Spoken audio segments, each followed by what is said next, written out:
Hello everyone. Last લેક્ચરની અંદર આપણે વિદ્યુત ડાયપોલ અને વિદ્યુત ડાયપોલની અક્ષ પરના કોઈ બિંદુ પાસે ઉદ્ભવતું જે વિદ્યુત ક્ષેત્રો હોય એ કેટલું એના સૂત્રની આપણે ચર્ચાઓ કરી.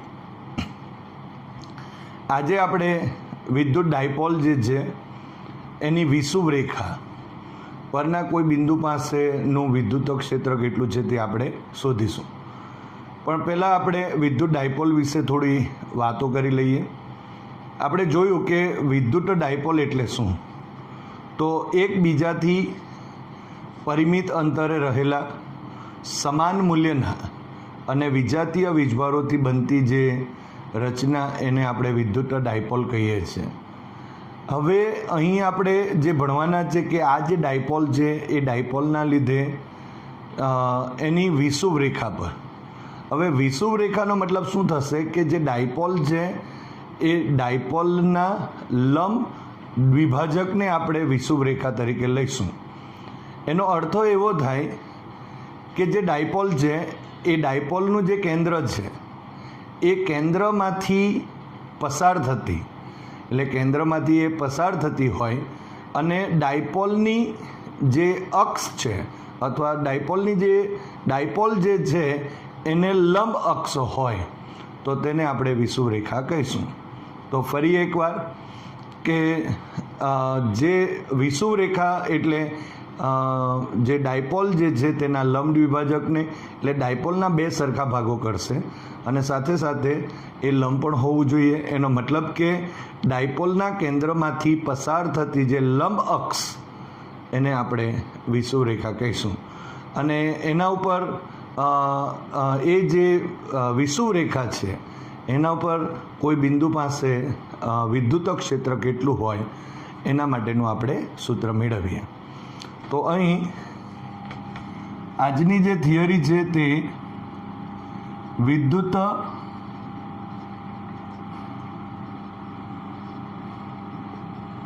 ડાયપોલને લીધે તેની વિષુવ રેખા પર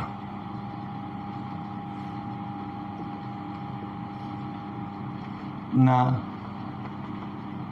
બિંદુ પાસે વિદ્યુત ક્ષેત્ર.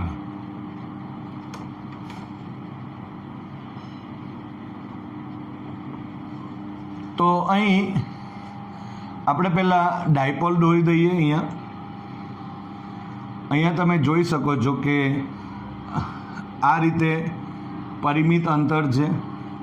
ધારો કે અહીં -q લખી દઉં છું, અહીં +q લખી દઉં. માટે ડાયપોલ મોમેન્ટની જે દિશા હશે તે આ તરફની માઇનસથી પ્લસ તરફની હશે. અહીં એક વાત આપણે જાણી લો કે તમે -q અહીંયા અને +q અહીંયા અત્યારે દર્શાવેલું છે, એને બદલે -q અહીંયા અને +q અહીંયા પણ દર્શાવી શકો. પણ તે રીતે પછી આપણે વિદ્યુત ક્ષેત્રની જે દિશા છે એ આપણે દોરવી પડશે. તો આ રીતે આપણે -q અને +q તો અહીંયા લઈ લીધું છે. ત્યારબાદ આ એનું ધારો કે ડાયપોલનું કેન્દ્ર ગણીશું. હવે આ જે કેન્દ્ર O છે અહીંયા જો આપણે કહીશું A એટલે અંતર A કહેવાશે, કારણ કે અહીંયા ડાયપોલની જે લંબાઈ જે છે એ 2a જેટલી છે અને એની દિશા આપણે જાણીએ છીએ ઋણ વીજભારથી ધન વીજભાર તરફની હોય. હવે ધારો કે આ જે એની લંબ અક્ષ થશે, તમે જોઈ શકો છો લંબ દ્વિભાજક પણ કહી શકાય, કારણ કે ડાયપોલના બે સરખા ભાગ થાય છે અહીંયા અને સાથે સાથે આ લંબ પણ છે. હવે ધારો કે આ કોઈ એક બિંદુ P છે અને આ P બિંદુ પાસે વિદ્યુત ક્ષેત્ર કેટલું છે તે આપણે શોધવાનું છે. તો જનરલી આપણે બિંદુવત વીજભારને લીધે કોઈ બિંદુ પાસે ઉદ્ભવતું વિદ્યુત ક્ષેત્ર કેટલું, તો kq/r² મુજબ આપણે લઈએ છીએ. તો અહીંયા પણ તમે જોઈ શકો છો, અહીંયા આપણે O થી આ અંતરને આપણે R નામ આપીશું. અહીંથી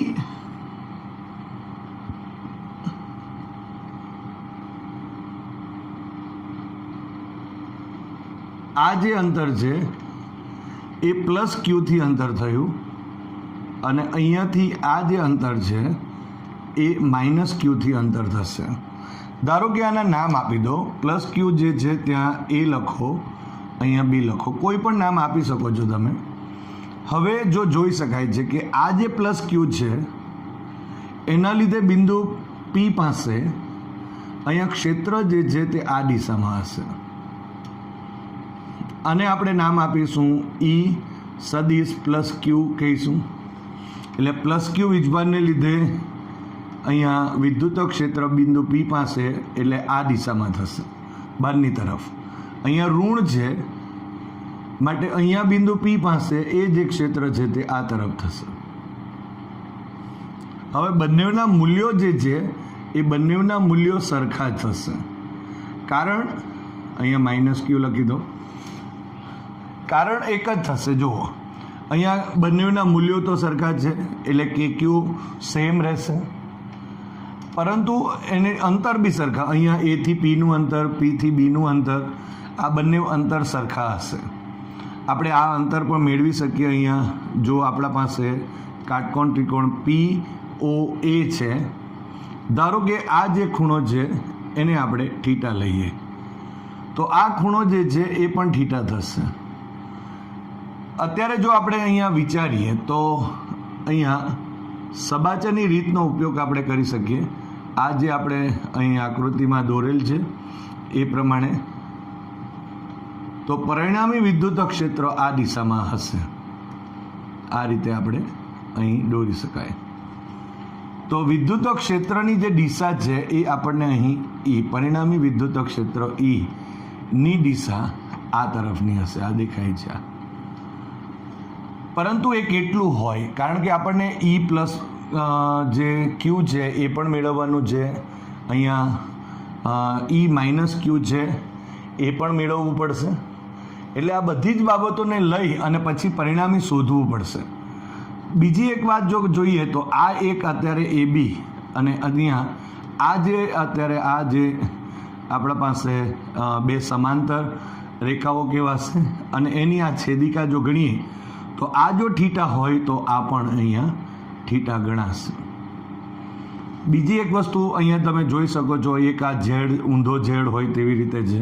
એટલે આ જો થીટા હોય તો આ પણ થીટા અહીંયા ગણાશે. એટલે યુગ્મકોણની જોડ જેવી થાય. હવે એના ઉપરથી આપણે ઈ પ્લસ ક્યુ અને ઈ માઇનસ ક્યુ મેળવીએ. પરંતુ આકૃતિ પરથી એક વાત જોઈ શકાય છે કે આના બે ઘટક થયા.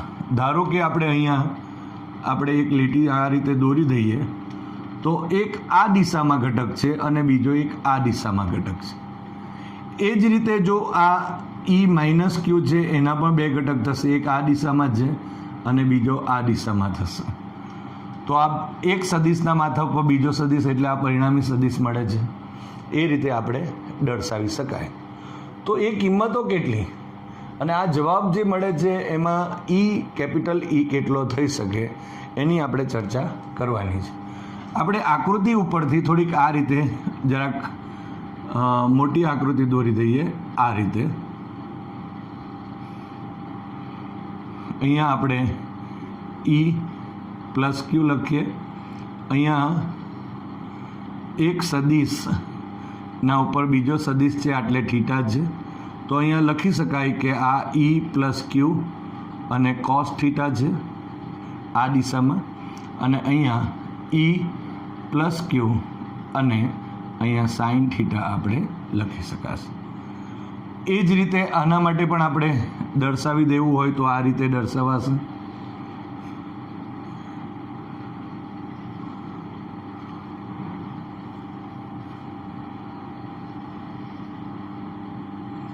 આ રીતે આપણે અહીંયા ઈ માઇનસ ક્યુ સદિશ છે અને એના બે ઘટકો આ અહીંયા મળે. આ થીટા કહેવાશે. જો આ થીટા હોય તો અહીંયા ઈ માઇનસ ક્યુ અને કોસ થીટા અને અહીંયા ઈ માઇનસ ક્યુ અને સાઇન થીટા. એનો મતલબ શું થયો કે આ જે ઘટક છે એ ઈ પ્લસ ક્યુ સાઇન થીટા થાય છે. અને આ જે ઘટક છે એ E માઇનસ ક્યુ અને સાઇન થીટા થાય છે. હવે જો ધારો કે અહીંયા તમે જોઈ શકો છો કે આ E પ્લસ ક્યુ અને E માઇનસ ક્યુ એ બંને જો સરખા થઈ જાય તો આ જે અત્યારે સદિશ છે તે અને આ સદિશ બંને પરસ્પર વિરુદ્ધ દિશામાં છે.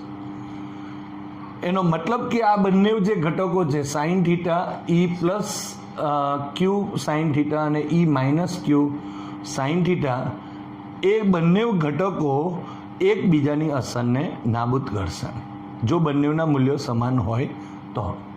અને અહીંયા જો આપણે જોઈ શકાય છે કે આ બંને જે છે તે એક જ દિશામાં છે. આની પણ એક દિશા છે ને આ પણ એક દિશા છે અને એ પરિણામી ઈની દિશા કહેવાય.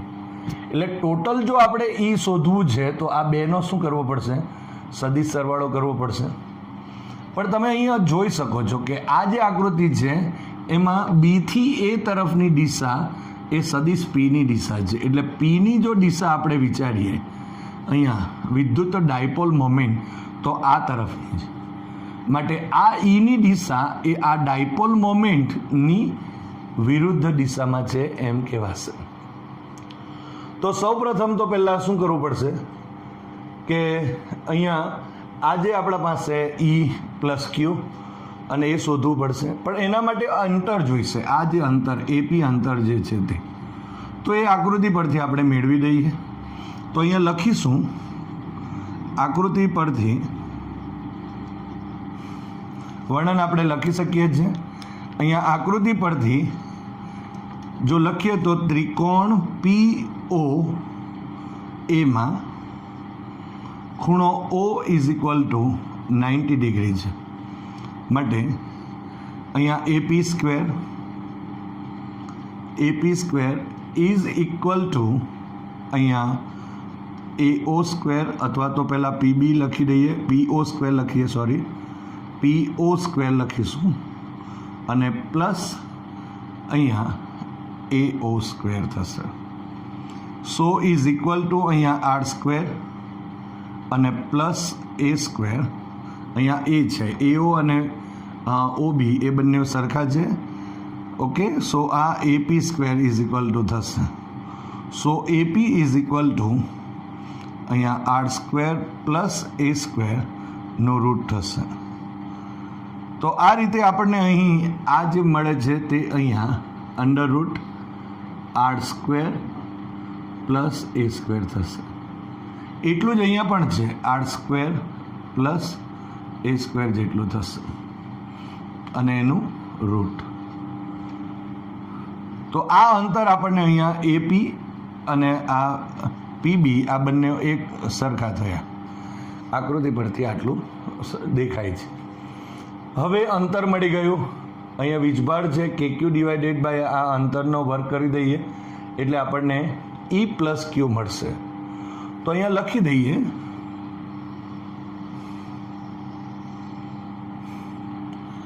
કે પ્લસ ક્યુ વિદ્યુત ભાર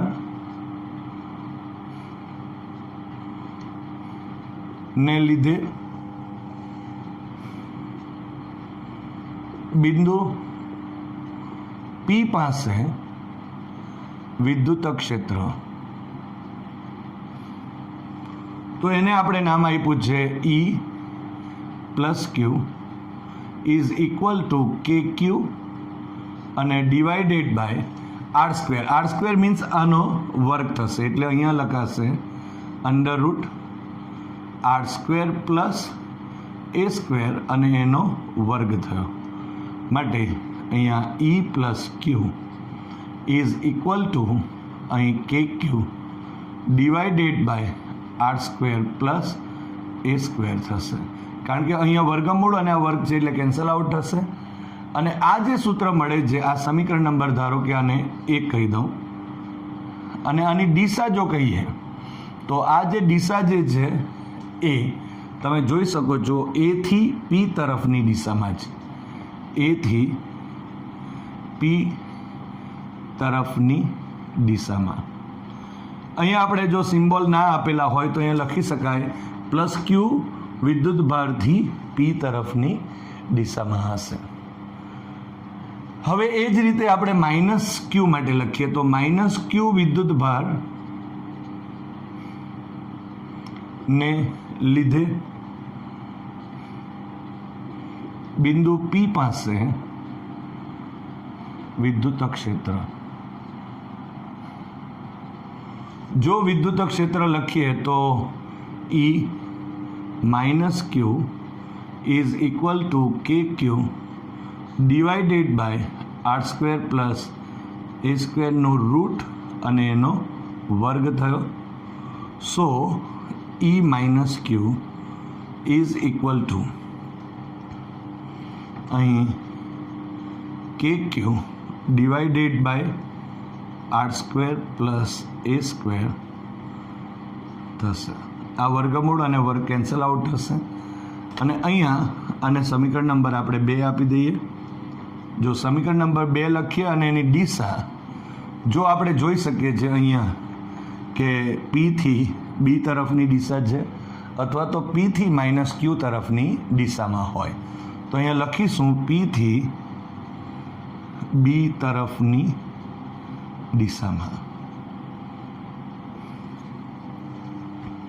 જે રીતે તમે લખવું હોય તે લખી શકાય. P થી માઇનસ ક્યુ તરફની દિશા પણ આપણે લખી શકીએ છીએ. હવે તમે આ સમીકરણ 1 અને 2 પરથી જોઈ શકાય છે. સમીકરણ 1 અને 2 પરથી જો આપણે લખવું હોય તો અહીંયા E plus Q is equal to E minus q is equal to k q divided by R square plus A square થશે. તો આ આપણને અહીં આમ જો જોઈએ તો બંનેના મૂલ્યો સરખા મળી ગયા. હવે અહીંયા તમે જોઈ શકો છો કે આ જો બંનેના મૂલ્યો સરખા છે તો આ બંનેના મૂલ્યો જો સરખા હોય તો આ જે બે ઘટકો છે E plus q sine theta અને E minus q sine theta એ બંને એકબીજાની અસરને નાબૂદ કરશે. જો એ બંને એકબીજાની અસરને નાબૂદ કરે તો પરિણામી જે વિદ્યુત ક્ષેત્ર છે એ આ બેનો સરવાળો થયો અને સાથે સાથે એની દિશા કઈ તો વિદ્યુત ડાયપોલ મોમેન્ટની જે દિશા છે એના કરતાં વિરુદ્ધ દિશામાં થશે. તો આ રીતે આપણે અહીં લખી શકીએ અહીંયા કે વિદ્યુત ડાયપોલને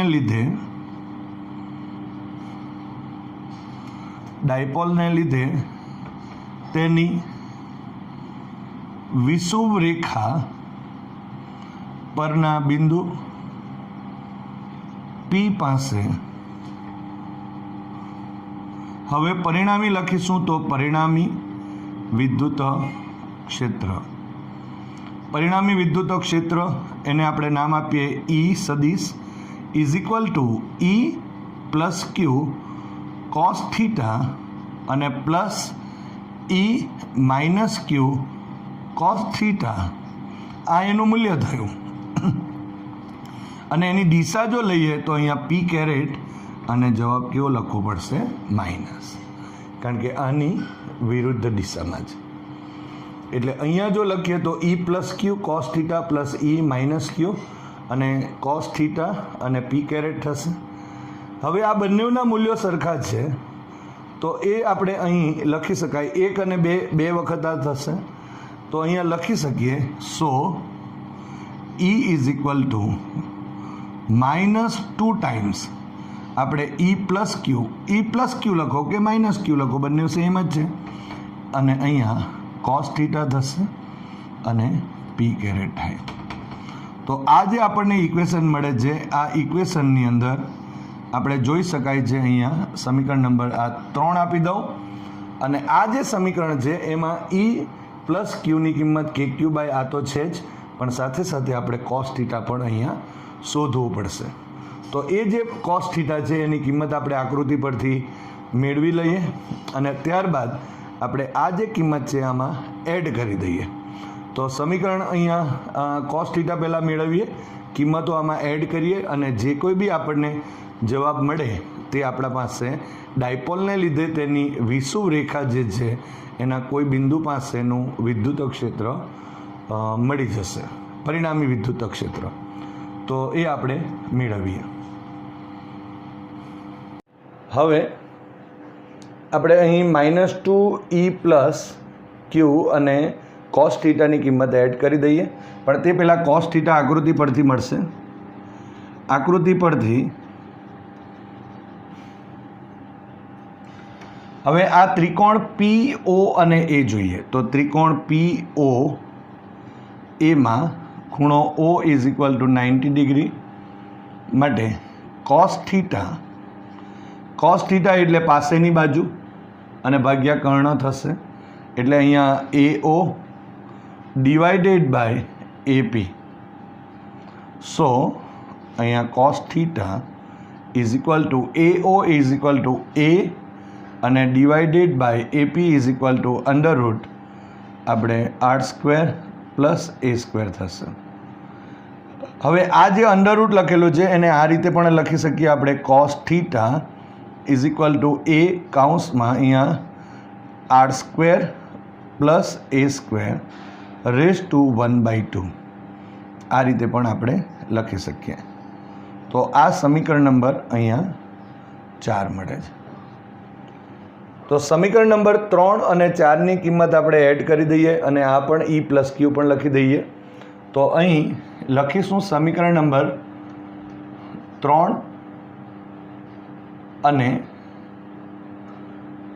4 પરથી અહીંયા E સદિશ = અહીંયા 2 તો આવશે જ. અહીંયા E+Q એટલે KP divided by r² + a² છે જ. અને સોરી KQ આવશે. KQ ડિવાઇડેડ બાય r² પ્રમાણે આપણે લીધેલું છે. KQ ડિવાઇડેડ બાય r અને cos થીટાની કિંમત ઇન્ટુ A અને ડિવાઇડેડ બાય અહીંયા r² + a² /1/2. આ cos થીટાની કિંમત મૂકી અને પછી p કેરેટ આવશે. તો અહીંયા p કેરેટ લખાશે. તો આ રીતે આપણે અહીં જોઈ શકાય છે. એટલે 1 ઘાત થયો, અહીંયા 1/2 છે એટલે 3/2 થશે.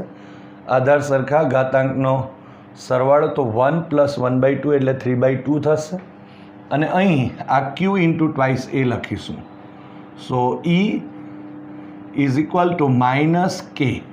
અહીંયા q છે જ, કૌંસમાં 2a, આ 2 અને આ a અને ડિવાઇડેડ બાય અહીં r² + a²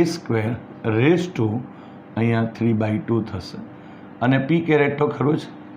હવે આ જે આપણે લખીએ છીએ એને કૌંસમાં લખી શકીએ. અહીંયા p સ્મોલ p = q કૌંસમાં 2a આ રીતે આપણે લખી શકાશે.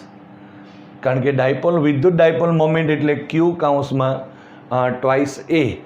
સો અહીંયા આપણને p મળી જાય. તો આન્સર આપણને મળશે અહીંયા. સો E = આ k અને અહીંયા p લખાશે આની જગ્યા પર. અહીંયા જે q × 2a છે એની જગ્યા પર આપણે સ્મોલ p લખી દીધો. ઓકે. અને અહીંયા છેદમાં r² + a² 3/2 અને p કેરેટ. તો આ જે સમીકરણ છે એ સમીકરણ અહીંયા વિદ્યુત જે ડાયપોલ છે એ ડાયપોલની વિષુવરેખા પરના બિંદુ P પાસેનું જે પરિણામી વિદ્યુત ક્ષેત્ર છે એનું સમીકરણ દર્શાવે છે. -kp divided by r² + a² 3/2 અને અહીંયા p કેરેટ થયું. હવે આ અને આપણે રબ કરી દઈએ.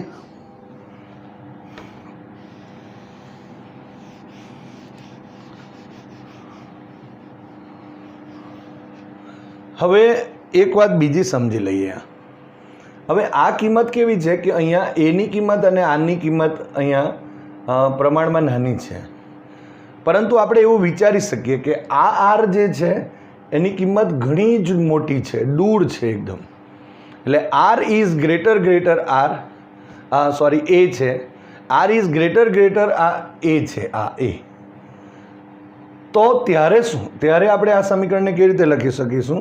તો આ સમીકરણ નંબર ધારો કે આને 5 નંબર આપી દઈએ આપણે, તો અહીંયા લખીએ કે જો કન્ડિશન, અને ઓલવેઝ હું તો કહું છું કે જ્યારે કોઈ પણ કન્ડિશન આપણે લેવાના હોય તો એ લખવી જરૂરી છે, અને તો જ એના જે માર્ક્સ છે એનો અડધો માર્ક્સ હોય છે.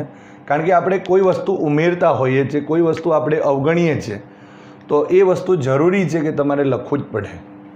તો અહીંયા આ જે એ સ્ક્વેર છે એને આપણે અવગણી શકીએ અહીંયા, તો અહીંયા લખી શકાશે કે આર તો હોય તો શું લખીશું? આર સ્ક્વેરની સરખામણીમાં એ સ્ક્વેરને અવગણતા. તો આપણે આર સ્ક્વેરની સરખામણીમાં એ સ્ક્વેરને અવગણીએ છીએ, માટે આપણને જે મળશે અહીંયા ઈ is equal to minus KP અને ડિવાઇડેડ બાય, એટલે આર સ્ક્વેર છે, આ ઈ સ્ક્વેર કેન્સલ થયો, 0 થઈ જશે, રેઝ ટુ 3/2, રેઝ ટુ 3/2, અને અહીંયા પી કેરેટ થયો. સો આ અને આ અહીંયા કેન્સલ આઉટ થયો, માટે ફરી એકવાર આપણે E is equal to minus KP divided by R cube અને પી કેરેટ થશે. તો આ એક કન્ડિશન વખતે આવશે કે જ્યારે આર ઇઝ, અહીંયા આર ઇઝ ગ્રેટર એ હોય ત્યારે આર સ્ક્વેરની સરખામણીમાં એ સ્ક્વેરને અવગણી શકાય, અને ત્યારે E is equal to minus KP divided by R cube into P caret થશે. અહીંયા તમે જોઈ શકો છો કે આ જે વિદ્યુત ક્ષેત્ર, પરિણામી વિદ્યુત ક્ષેત્ર છે એની દિશા એ ડાયપોલ મોમેન્ટની જે દિશા છે એના કરતાં વિરુદ્ધ દિશામાં છે. અને બીજી પણ એક વાત કહીએ તો અહીંયા આ કે અને આ જે પી છે એ અચળ છે, અને તેથી આરના ઘનના વ્યસ્ત પ્રમાણમાં છે. એટલે અહીંયા જે વિદ્યુત ક્ષેત્ર મળે છે એ વિદ્યુત ક્ષેત્ર આરના ઘનના એ વ્યસ્ત પ્રમાણમાં હોય છે, અને એની દિશા એ આ વિદ્યુત ડાયપોલ મોમેન્ટની વિરુદ્ધ દિશામાં હોય છે. અને ફરી એકવાર છેલ્લે કહી દઉં છું કે અત્યારે માઇનસ ક્યુ અહીંયા છે અને જો પ્લસ ક્યુ અહીંયા છે, તો અત્યારે ડાયપોલ મોમેન્ટની દિશા આ છે. પરંતુ સપોઝ તમે અહીંયા માઇનસ લો, અહીંયા પ્લસ લો, તો આ જે આખી આકૃતિ છે તે આ તરફ આવી જશે. એટલે તમે ગમે તે રીતે એ આકૃતિઓ દોરી શકાય, પણ જ્યારે પણ તમે જે કોઈ બી સિમ્બોલ લે, અહીંયા પી લીધું છે, અહીંયા એ છે, અહીંયા બી છે, કોઈ પણ આપણે સિમ્બોલ લઈ શકીએ, બરાબર, પણ જે કોઈ બી સિમ્બોલ લીધેલો હોય તેના પ્રમાણે જ વર્ણન આવવું જોઈએ. ઓકે, તો આ રીતે આપણે અહીં વિદ્યુત ડાયપોલના લીધે તેની જે વિષુવ રેખા પરના કોઈ બિંદુ પાસેનું જે વિદ્યુત ક્ષેત્ર કેટલું એના આપણે સૂત્ર જોયા. તેમાં E is equal to minus KP divided by R square plus A square raise to 3/2 into P caret થશે. અને જો આર ઇઝ ગ્રેટર જો એ હોય તો E is equal to minus KP divided by R cube અને P caret થશે. તો આ રીતે આપણે અહીં ડાયપોલ જોયું, ડાયપોલની અક્ષ પરનું બિંદુ છે ત્યાંનું વિદ્યુત ક્ષેત્ર કેટલું તે પણ આપણે જોયું છે, અને આજે વિષુવ રેખા પરના બિંદુ પર વિદ્યુત ક્ષેત્ર કેટલું હોય તેની પણ આપણે ચર્ચા કરી. હવે આપણે સ્વાધ્યાયનો 1.9 દાખલો જોઈએ, જે વિદ્યુત ડાયપોલ પર આધારિત છે. એક તંત્રમાં બે વિદ્યુત ભારો QA is equal two 2.5 into 10⁻⁷ coulomb અને QB is equal two -2.5 into 10⁻⁷ coulomb અનુક્રમે A00 -15 સેન્ટીમીટર અને B00 +15 સેન્ટીમીટર બિંદુઓએ રહેલા છે. તો તંત્રનો કુલ વિદ્યુત ભાર અને વિદ્યુત ડાયપોલ ચાક માત્રા ઇટ મીન્સ કે મોમેન્ટ, એટલે વિદ્યુત ડાયપોલ મોમેન્ટ શોધવાની છે, એ શોધો. અહીંયા જે કિંમતો આપેલી છે એ માં QA અને QB આપેલી છે. સ્વાધ્યાયનો આપણે લઈએ છીએ સ્વાધ્યાયનો 1.9મો દાખલો. તો અહીંયા QA is equal two 2.5 into 10⁻⁻7 coulomb. QB is equal two also -2.5 અને ઇન્ટુ 10⁻⁷ કુલમ. R1 નામ આપીશું. R1 એટલે જે એ બિંદુ છે તે એ બિંદુ, તો ઇઝ ઇક્વલ ટુ અહીંયા 0 0 અને -15 સેન્ટીમીટર છે. R2 ઇઝ ઇક્વલ ટુ 0 0 અને +15 મીટર છે, સેન્ટીમીટર છે. તો અહીં જે આપણા પાસે QA અને QB આપેલા છે એના સ્થાન સદિશો અહીંયા આપેલા છે એ જોઈ શકાય છે. 0 0 અને -15, 0 0 અને +15. એનો મતલબ કે ઝેડ અક્ષની દિશામાં છે. એટલે અહીંયા ઋણ ઝેડ અક્ષની દિશા અને આ ધન ઝેડ અક્ષની દિશામાં છે. તો આપણે એ પહેલાં લખી દઈએ. તો અહીંયા શું થશે, આકૃતિ આપણે કાર્ટેશિયન યામાક્સ પદ્ધતિ બતાવી દઈએ આ રીતે. ચાલો જોઈએ. અહીંયા આ રીતે આપણે લખી શકીએ. અહીંયા x, અહીંયા y અને અહીંયા z. આ એનું ઉગમ બિંદુ O થશે.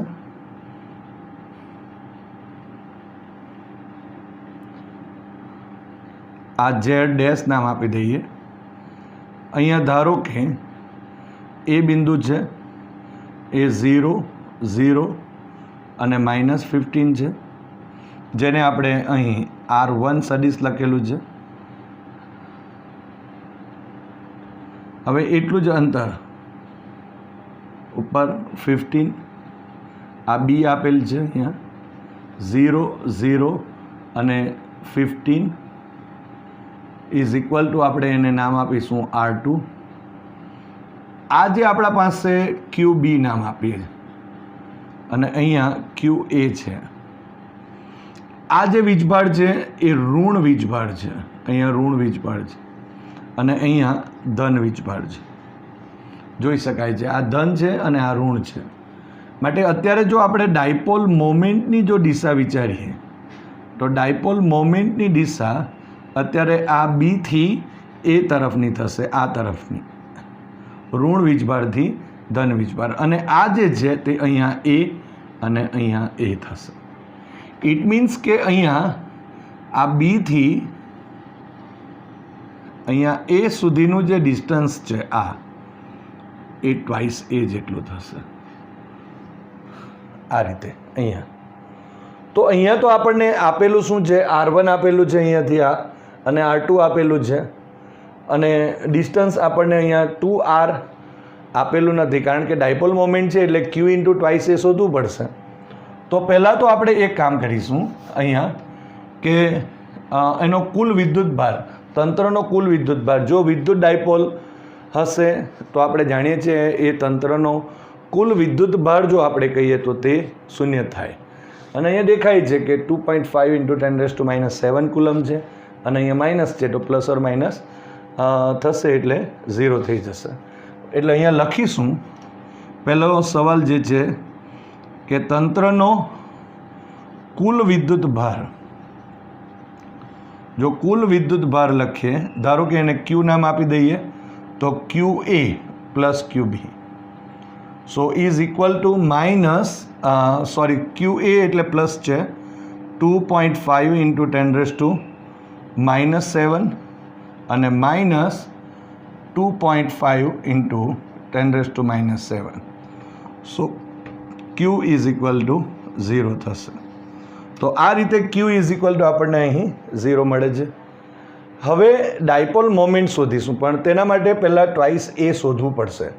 અને અહીંયા જોઈ શકાય છે કે જો ટ્વાઇસ Aની દિશા કઈ થશે તો અહીંયા B થી A તરફની. માટે આપણે અહીં લખીશું R1 - R2. હવે અહીં લખી શકાશે આકૃતિ પરથી, એવી રીતે લખીએ. આકૃતિ પરથી ટ્વાઇસ Aની દિશા કઈ થશે તો અહીં R1 - R2 થશે. તો આ રીતે આપણે અહીં લખી શકાય 0 0 -15 અને માઇનસ કૌંસમાં 0 0 અને 15. સો ઇઝ ઇક્વલ ટુ અહીં 0 0 અને આ -15 અને આ -15 એટલે -30 થશે. તો એ અહીં ટ્વાઇસ એ સેન્ટીમીટર થયા. તો આ સેન્ટીમીટર થશે. હવે એનું મૂલ્ય લેવાનું છે એટલે આપણે અહીં લખી શકીએ ટ્વાઇસ એ સદિશનું માન, અથવા તો અહીંયા ટ્વાઇસ એ પણ આપણે લખી શકીએ is equal to root over કેટલા થશે 0 square plus 0 square plus -30 whole square. So અહીંયા અંડરરૂટ આપણે 30 હોલ સ્ક્વેર પણ લખી શકીએ. વર્ગમૂળ અને વર્ગ જો કેન્સલ આઉટ થાય તો અહીંયા 30 સેન્ટીમીટર થશે. માટે twice A is equal to 30 centimetre. માટે અહીંયા twice A is equal to 30 into 10⁻² metre જેટલું થશે. તો આ રીતે અહીં ટ્વાઇસ એ પણ આપણને મળી ગયું. હવે વિદ્યુત ડાયપોલ મોમેન્ટ, વિદ્યુત ડાયપોલ મોમેન્ટ અથવા તો આપણે ચાક માત્રા જે કહીએ છીએ તે. સો પી ઇઝ ઇક્વલ ટુ ક્યુ કૌંસમાં અહીંયા ટ્વાઇસ એ. અહીંયા ક્યુની જગ્યાએ આપણે આ કોઈ પણ એક વીજભારનું મૂલ્ય એટલે આ ક્યુ એ નામ આપીશું. અહીંયા તમે ક્યુબી પણ લખી શકો છો. સો અહીંયા 2.5 ઇન્ટુ 10⁻⁷ ઇન્ટુ ટ્વાઇસ એની કિંમત તો 30 ઇન્ટુ 10⁻². હવે આ જે 10⁻⁷ અને 10⁻² એટલે 9 થયા. એમાંથી આપણે એક બાદ કરી દઈએ, આ બાદ થશે એટલે 8 થશે. તો ઇન્ટુ 10⁻⁸ થયા. અને આ 3 અને 2.5 સો 25 × 75 થયા એટલે 7.5 થશે. So p is equal to 7.5 into 10⁻⁸ આપણે વ્યવસ્થિત લખી દઈએ અહીંયા 7.5 ઇન્ટુ 10⁻⁸. હવે ક્યુનો જે એકમ છે એને કુલમ મોટો લખવો પડશે અને અહીંયા અંતર છે માટે મીટર. કુલમ ઇન્ટુ મીટર અહીંયા કાળજી રાખવી પડશે. તો આ એનું મૂલ્ય ડાયપોલ મોમેન્ટ જે છે વિદ્યુત ડાયપોલ મોમેન્ટનું મૂલ્ય મળી ગયું. હવે એની દિશા પીની દિશા તમે જોઈ શકો છો. અહીંયા આ પીની દિશા આ તરફની હશે, નીચે તરફ, એટલે કે બીથી અહીંયા બીથી એ તરફની દિશામાં. તો આ રીતે આપણે અહીં બીથી એ તરફની દિશામાં જે પીની દિશા છે તે મળી જશે. અહીંયા આપણને મૂલ્ય પણ મળી ગયું 7.5 ઇન્ટુ 10⁻⁸ કુલમ ઇન્ટુ મીટર જેટલું. તો અહીંયા વીજભાર કુલ વીજભાર 0 છે અને P is equal to 7.5 into 10⁻⁸ coulomb into metre થશે.